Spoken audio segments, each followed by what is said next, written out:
Добрый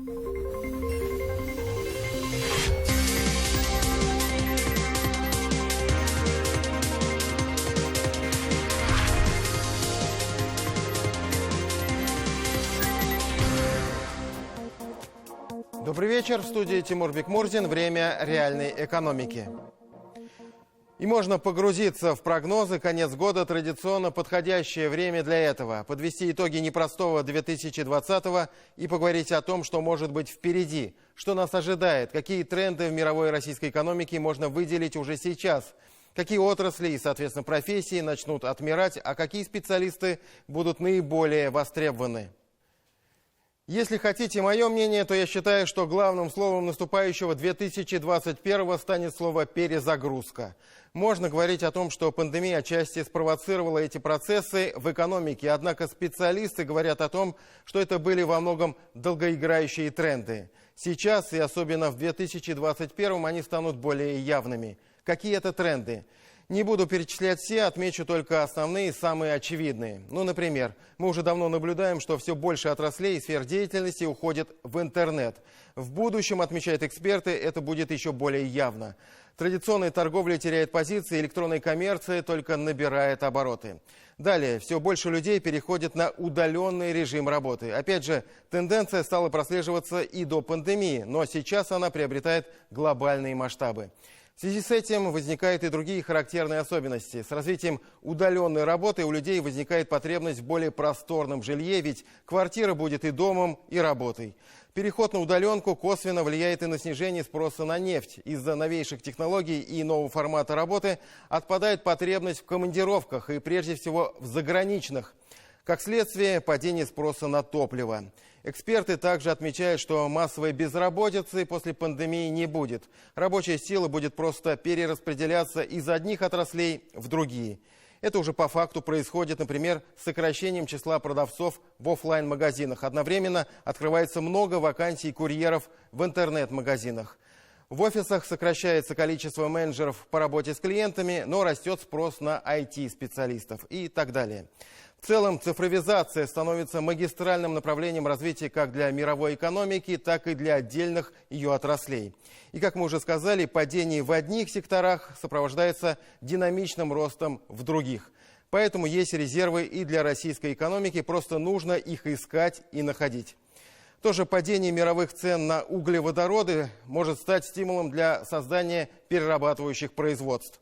Об этом, в частности, шла речь на совещании по стратегическому развитию нефтегазохимической отрасли, в котором в режиме видеоконференц-связи принял участие и руководитель группы компаний «Таиф» Руслан Шагабуддинов. Президент Владимир Путин отметил, что спрос на нефть в мире в ближайшие 5 лет будет расти лишь на 1%, а затем станет снижаться на 0,1% в год. Тогда как на продукцию переработки будет увеличиваться ежегодно на 4%. Для Татарстана с его развитой нефтехимией и мощными предприятиями химической промышленности, такими как «Казаньоргсинтез», это ключевой сигнал. Нужно пользоваться моментом, не только не терять завоеванных позиций, а напротив осваивать новые рынки, продвигать продукцию на экспорт и стать еще ближе для внутреннего потребителя.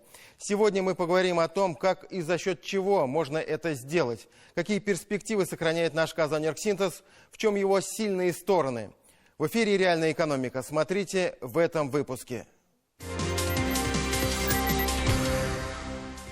Нефтехимия как точка роста татарстанской экономики. О перспективах и планах «Казаньоргсинтеза» в первой части нашей программы. Бесценный опыт, как отработали основные производства и подразделения «Казаньоргсинтеза» в период пандемии. Как этот опыт пригодится химикам в будущем, расскажем. Экологические программы и проекты «Казаньоргсинтеза», как они работают и какой приносит эффект. Полезная информация для всех казанцев. Институт наставничества, трудовые династии, связи с научной школой. Как традиции, заложенные 60 лет назад, сохраняются и сегодня. В репортаже «Реальной экономики».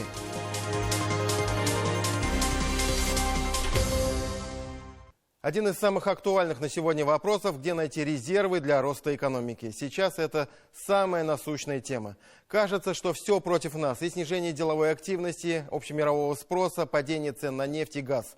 Тем не менее, плюсы и возможности для развития можно и нужно находить. И они есть, эти возможности. Как мы уже сказали, один из наиболее перспективных секторов в этом плане – это нефтехимический комплекс. Из плюсов его не нужно, что называется, создавать с нуля. У нас в России и в Татарстане особенно есть хорошая база, сильные предприятия отрасли. Они постоянно модернизируются, добавляют в мощи. Второе, очень важный фактор. У нас есть понимание, куда и как двигаться. Есть, если хотите, дорожная карта развития отрасли.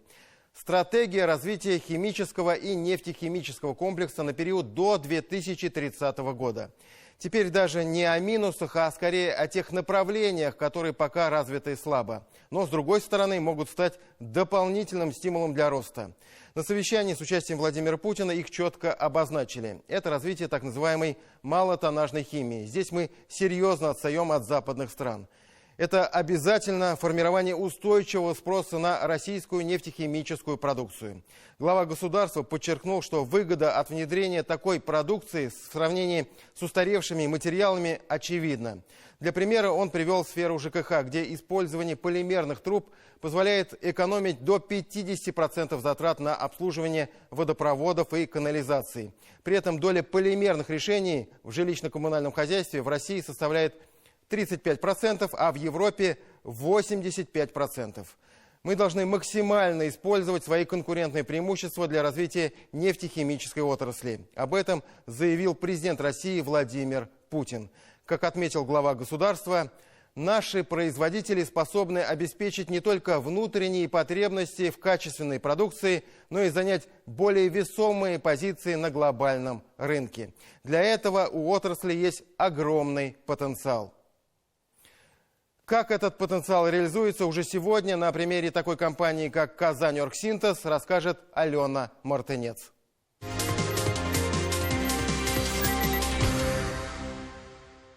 В 2020-м окончательно стало ясно. Продавая только сырье, Россия лишает себя потенциальной прибыли, которую может получать в результате его переработки. О росте в этом направлении шла речь на совещании по развитию нефтегазохимической отрасли в начале декабря. Президент России Владимир Путин, выступая на форуме, отметил огромный потенциал отрасли. Нам в Татарстане в подтверждение этих слов за примерами далеко ходить не нужно. В частности, в Казани вот уже более 60 лет действует и производит конкурентоспособную продукцию ПАО «Казань-Оргсинтез». По выпуску полиэтилена предприятие входит в 20-ку мировых производителей. Именно здесь, в Казани, производится 40% всего его российского объема. 2 года назад на «Оргсинтезе» стартовал очередной этап программы развития действующих производств. Предполагается развивать 2 основные производственные цепочки – полиэтилена низкого давления и поликарбоната. Таким образом, «Казань-Оргсинтез» снижает зависимость от поставок сырья и энергоресурсов. И вот лишь некоторые плюсы, которые уже дают экономический эффект. И там тоже идет развитие. По полиэтилену низкого давления мы сделали новую установку ФС рукавной пленки. Да, то теперь вся упаковка для всего «Казань-Оргсинтез», для всех производств делается на нашем производстве из нашего же сырья. То есть мы не зависим теперь от внешних факторов. Здесь же, на заводе ПП ПНД, была запущена новая установка производительностью 20 тысяч тонн в год по производству концентрата технического углерода или мастербатча. Он применяется при производстве черной марки полиэтилена низкого давления и высокой плотности, который, в свою очередь, используется для изготовления труб и соединительных деталей. До запуска этой установки предприятию приходилось закупать мастербатч у других производителей. Пуск новой установки не только позволил покрыть текущие потребности предприятия, но и сделал возможным нарастить производство трубного полиэтилена. Еще один этап модернизации завода ПП ПНД – обновление одного из 3 реакторов. Реактор «Б» – последняя необновленная установка из 3 имеющихся. Первые 2 реактора были реконструированы в 2004-2006 годах. Программа предусматривает масштабную замену оборудования реактора «Б», а также его оснащение системой рекуперации газов. Он был введен в эксплуатацию в 1983 году. Проектная мощность его составляла и составляет на сегодняшний день 70 тысяч тонн полиэтилена в год. Предстоящая модернизация предполагает полную масштабную реконструкцию всей линейки полимеризации без изменения геометрических размеров самого реактора. В этом заключается особенность данного проекта, уникальность даже, я бы сказал. то, что без изменения самого объема реактора мы увеличиваем производительность более чем в 3 раза. И снова о конкурентоспособности. Хотя в данном случае можно говорить уже об уникальности. Именно здесь, на Казанском оргсинтезе, находится единственное в стране производство поликарбоната. Завод поликарбоната в Казани был запущен в 2008 году. Буквально месяц назад на заводе завершилась масштабная модернизация. На первом этапе преобразований в августе-сентябре прошлого года удалось достигнуть стабильной производительности более 88 тысяч тонн поликарбоната в год. И вот в ноябре этого года завершился второй этап. Мощность производства выросла до 100 тысяч тонн. Подчеркнем, все работы по модернизации проводились в периоды профилактических плановых ремонтов, без дополнительных остановок производства. И главное, без потери качества и самого ремонта, и конечной продукции.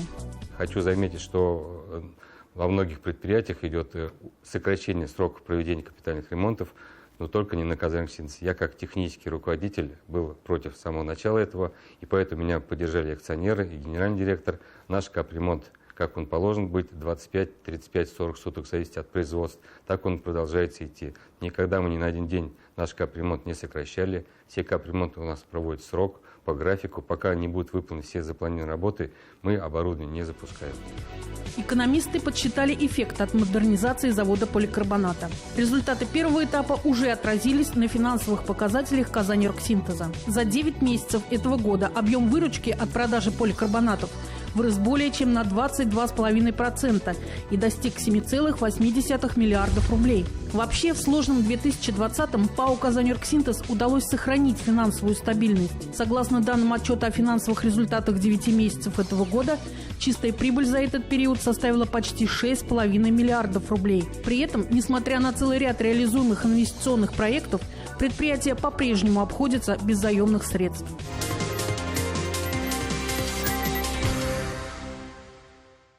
Год 2020 войдет в историю как год, разделивший жизнь человечества на «до» и «после». Хотим мы того или нет, к теме пандемии мы будем возвращаться еще не раз. Она заставила переосмыслить многое в нашей жизни, в том числе и ответственность крупных промышленных предприятий не только перед экономикой страны, но и перед обществом, перед людьми. Когда на мир обрушился локдаун, Татарстан для себя определил: нужно максимально сохранить работоспособность ведущих предприятий и их коллективы. Один из лидеров отечественной химии и нефтехимии, Казаноргсинтез, все это время работал в привычном для себя ритме, не снижая, а где-то даже наращивая объемы производства. На деле доказав, что наши химики могут решать задачи любой сложности, в сжатые сроки перенастраивать работу производств. И при этом не забывая о социальной ответственности перед собственными работниками и перед жителями Татарстана в целом. Как это было, об этом и не только в продолжении нашей программы.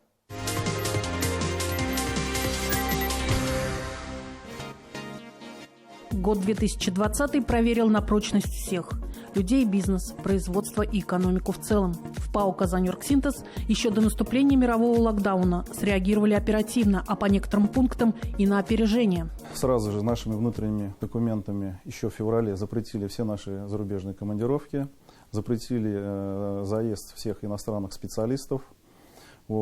Также на опережение, скажем так, рекомендациям нашего Роспотребнадзора они рекомендовали отправлять на 2-недельный карантин всех прибывших за пределами РФ. Мы же здесь еще включили тех, кто возвращался за пределами Республики Татарстан. Это были наши сотрудники, которые возвращались с командировок, которые возвращались с обучения, с каких-то там практик. Весной, в самый сложный период, часть подразделений КОС была переведена на удаленную работу. Из дома стали работать сотрудники коммерческого блока, юридического отдела, айтишники. Удаленка коснулась сравнительно небольшого количества работников, порядка 350 человек. Но когда уже стало ясно, что ситуация стала нарастать, и понятно, что без этого не обойтись, специалисты управления по IT проделали очень серьезную работу по масштабированию этого решения. Задача была подключить домашний компьютер к информационным ресурсам предприятия, соблюдая все требования по информационной безопасности, по организации правильной работы. Получается, пандемия, как это ни парадоксально звучит, принесла и положительный опыт. В данном случае опыт ведения дел дистанционно. Пережив период локдауна, Казаньоргсинтез смог не только сохранить объемы производства основной продукции, но по некоторым пунктам и нарастить их. Так, месяц назад, в ноябре, на заводе органических продуктов и технических газов была запущена резервная установка производства кислорода. Предпосылкой стала его нехватка для лечения тяжелых пациентов с коронавирусной инфекцией в медучреждениях Татарстана. Сейчас мощности предприятия позволяют выпускать до 65 тонн жидкого технического кислорода в сутки. До запуска резервной установки мощность составляла 48 тонн в сутки. К слову, это не единственная поддержка медиков республики со стороны Оргсинтеза. Только за первое полугодие предприятие дважды помогло татарстанским больницам со средствами защиты для борьбы с COVID-19. Дважды была оказана благотворительная помощь на приобретение средств индивидуальной защиты и расходных материалов Республиканской клинической больницы. На выделенные средства медицинскому персоналу Республиканской клинической больницы было закуплено 1200 костюмов средств индивидуальной защиты. Это в первом этапе. Вторым этапом Казаньоргсинтез дополнительно выделил средства на приобретение еще 700 костюмов для защиты врачей РКБ от коронавируса. Говоря о социальной ответственности предприятия, нельзя обойти еще один важный момент. У любого современного химического производства есть глобальная миссия – охрана окружающей среды. Об этом упомянул в своем выступлении на недавнем совещании по развитию нефтехимической отрасли и глава государства Владимир Путин. В частности, он напомнил, несмотря на то, что химия ассоциируется в обществе с чем-то отрицательным по отношению к природе, вреда от нее в разы меньше, чем от той же тяжелой промышленности, например. Химические производства связываются с тем, что они наносят какой-то особый вред экологии. Но я вот тут приводил уже пример. В 13 раз выбросов в атмосферу меньше при производстве этой продукции, которую предприятие производит, чем при производстве стали, алюминия и так далее. Да, есть проблема утилизации, сейчас мы об этом скажем. Но она тоже решается достаточно легко, если этим заниматься профессионально и с первых шагов. В этом вопросе Казаньоргсинтез идет в авангарде аналогичных производств не только в Республике Татарстан, но и во всей России. Например, одним из первых в стране казанское предприятие реализовало крупный проект по микрофильтрации дождевых вод. Это позволяет Оргсинтезу каждый час возвращать технологии собственных производств до 600 тонн воды. Это одна из 4 установок станции микрофильтрации, оборудование для предварительной механической очистки и непосредственно сам блок фильтров, через который вода фильтруется и направляется дальше на ПАО «Казаньоргсинтез».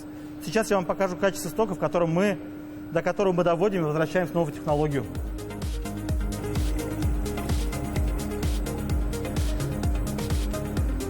И вот абсолютно чистая прозрачная вода по всем показателям, которые мы используем повторно.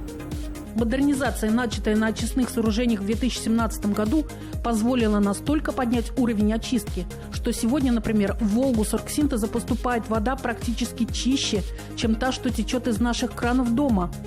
Эти стоки нормируются законодательством по 16 показателям, и по 15 из них требования жестче, чем к питьевой воде, которая предъявляется по Санпину. Бережное отношение к природе прослеживается не только в организации производства Казаньоргсинтеза. Предприятие чувствует социальную ответственность в более широких масштабах. Так, в 2020 году был завершен очередной этап экопроекта по восстановлению системы озер Лебяжьих, инвестором которого выступили группы компаний «Таиф» и ПАО «Казаньоргсинтез». На сегодняшний день это любимейшее у целых поколений казанцев место отдыха, которое несколько лет находилось на грани исчезновения, снова наполнено жизнью.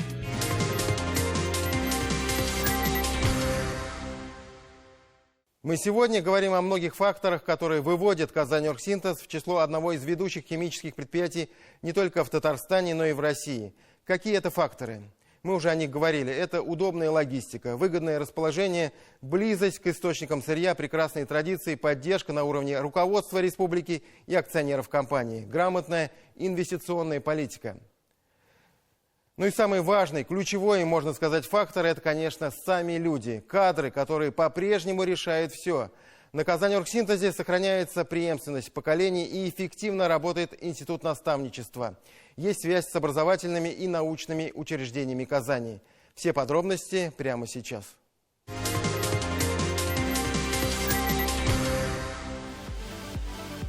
На современном химическом предприятии постоянно происходит движение вперед. Обновляются технологии оборудования, модернизируется производство. И, конечно, для работы на таком предприятии требуется высококвалифицированный персонал. Кадры – это все, мы своих кадров очень ценим. Вот на сегодняшний день у нас 8300 работников, из них 50% это работники с высшим образованием. То есть на всех ИТРовских работах это наши выпускники нашего в основном профильного вуза КХТИ, да, как он раньше назывался, я сам тоже выпускник КХТИ. Очень много в резерве руководящих кадров стоят наши выпускники, которые, отработав здесь аппаратчиком, машинистом, дальше становятся, пройдя здесь обучение внутреннее, начальник смены, начальник отделений, начальников цехов.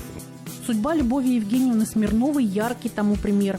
Это сегодня она обладатель самых высоких наград, которыми только может быть отмечен трудовой человек. 2 ордена Ленина, звезда Героя соцтруда, знак почета, медали. А когда-то на Казанский завод органического синтеза пришла молоденькая выпускница технического училища со специальностью аппаратчик и желанием работать по совести и в полную меру своих талантов. Я переступила порог оргсинтеза в 1963 году, окончив наше училище, которое готовило на производство аппаратчиков, машинистов. И в этот день как раз я попала на митинг, потому что получили 1 тонны фенола и ацетона.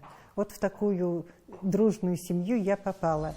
На своем трудовом пути она бралась за любые самые сложные задачи. В том числе делилась своим опытом и знаниями с молодыми специалистами. Эти традиции дожили в ПАО «Казанэргсинтез» до наших дней.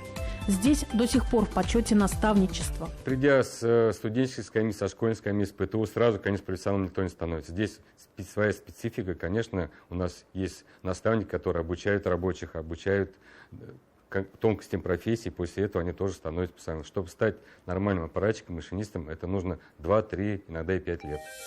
На Казанском оргсинтезе опыт часто передается от отца к сыну. Здесь работали и продолжают работать целыми семьями. Сейчас на предприятии трудятся около 200 династий. Например, общий трудовой стаж семьи Галины Ивановны Марамыгиной перевалил уже за 200 лет. Приходили 60-е годы молодыми, поженились, создали семьи, пришли их дети, внуки и даже правнуки и работают на предприятии, чем мы и гордимся. ПАО «Казанэргсинтез» по праву заслужила имидж стабильного и надежного работодателя. Выплата заработных плат производится без задержек, строго соблюдается трудовое законодательство. Да и просто по-человечески. Каждый здесь ощущает себя частью большой трудовой семьи.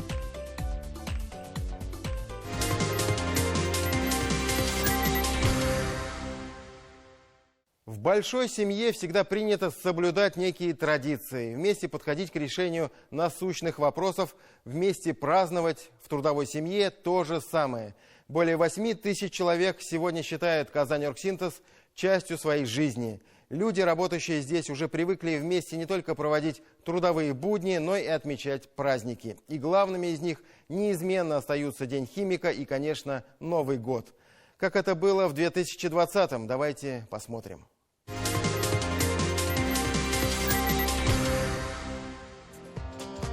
Профессиональный праздник в этом году прошел в ПАО «Казанэргсинтез» по-особенному. 29 мая с Днем химика поздравить заводчан приехал почетный гость, президент Татарстана Рустам Минниханов. Глава республики осмотрел историческую часть оргсинтеза, так называемый фенольный куст, посетил модернизированные площадки производства. Всех с праздником! Предприятие ни на один день не остановилось, стабильно работает. Мы сегодня посмотрели те производства, которые дальше будут модернизироваться. Очень большие планы и по увеличению выпуска полимеров, и новые, более высокотехнологичные производства для производства сырья для поликарбоната. То есть большая стратегия дальнейшего развития. От праздника профессионального к празднику, который ждут не только химики. Но именно они, химики Казанского оргсинтеза, помогают городу сделать его красочнее и душевнее. По давней традиции КОС устанавливает возле ДК химиков новогоднюю елку. Возводить елочный городок в парке Сосновая Роща начали даже раньше, чем пришла календарная зима. Местные жители уже в предвкушении праздника. Конечно, придем сюда посмотреть. Самое главное, чтобы ничего не закрыли. Елка будет 100% очень красивой, да, приду, конечно, сюда. Новогодняя елка возле Дворца культуры химиков всегда считалась одной из самых красивых в Казани, с самого первого своего открытия в далекие 70-е. А Казань Оргсинтез делает все возможное для того, чтобы сохранить эти традиции.